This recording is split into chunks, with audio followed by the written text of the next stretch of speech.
শিউলির রান্নাঘরে আমি শিউলি আপনাদের সবাইকে জানাই স্বাগতম। আসসালামু আলাইকুম।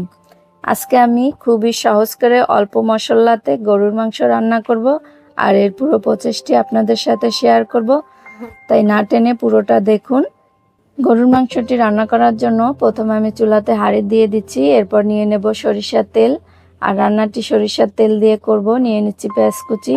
পেঁয়াজটাকে এবার হালকা ব্রাউন কালার করে ভেজে নেব। হালকা ব্রাউন কালার হয়ে আসার পরে দিয়ে দেব আদা বাটা, রসুন বাটা।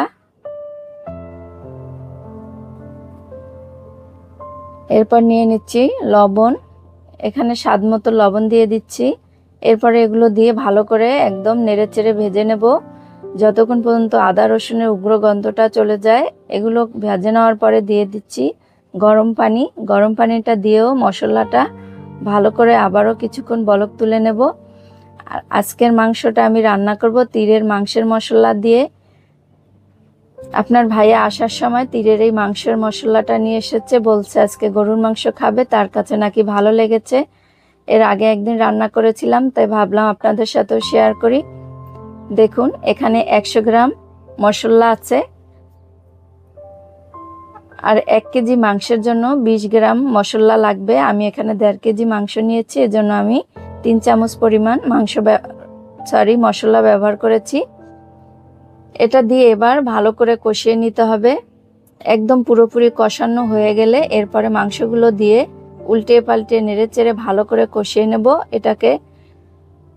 দেখুন ভালো করে কষানো হয়ে গেছে। এরপর আমি এখানে কিছুটা আলু ব্যবহার করেছি, নিয়ে নিচ্ছি রসুন আস্ত, আর নিয়ে নিচ্ছি কাঁচামরিচ। এগুলো দিয়ে আবারও ভালো করে নেড়ে চেড়ে ঢাকনা দিয়ে ঢেকে সুন্দরভাবে কষিয়ে নেব।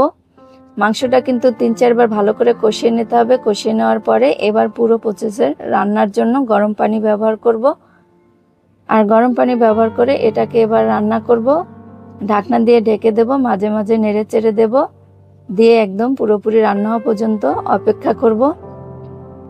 দেখুন রান্নাটি একদম পুরোই শেষ পর্যায়ে। এখন এর ভিতরে দিয়ে দেব এক্সট্রা একটু জিরার ফাঁকি, তবে এটা সামান্য একটু দিয়ে দিলাম, না দিলেও হবে। এবার নেড়েচেড়ে এটাকে আবারও ঢাকনা দিয়ে 5 মিনিটের মতো দমে রেখে রান্না করব। আর আমার কাছে অবশ্যই ভালো লেগেছে, তাই আশা করছি আপনারাও রান্না করে খেলে আপনাদেরও ভালো লাগবে। আর কেমন হয়েছে আজকে আমাদের এই সিম্পল গরুর মাংস রান্নার রেসিপিটি, অবশ্যই লাইক কমেন্ট ও শেয়ার করে আমাদের পাশে থাকবেন।